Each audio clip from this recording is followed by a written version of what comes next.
called the other day to check on my grandma. She's 82 years old now and just as spunky as ever. Her real name is Eunice, but we've always called her Mom B. When I asked Mom B what she was doing, she said she was baking cookies. She is so funny.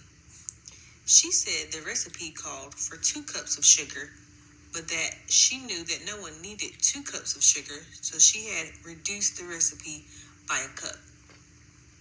I asked her what the cookies were for, and she said they had called a meeting for the seniors at her church, and she decided she should bake something to take to the meeting.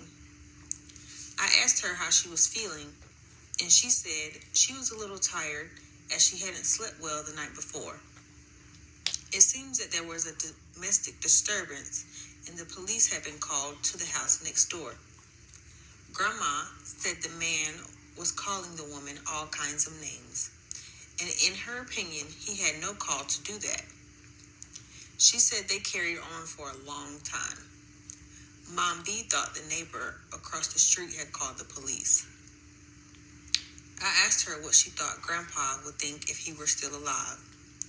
Grandpa had been called to become a preacher, and he felt everyone should try to get along. When he was living, he and Mom B used to love to call on people after church on Sunday. They thought that was part of the church mission. After we talked a little while longer, I told Grandma I had to go and let my dog in. It was starting to rain, and I didn't want him to get all wet. Sometimes I have to call his name a long time, as he's deaf in one ear and my yard is big. I told her I'd call her again soon. I told her I loved her and hung up the phone.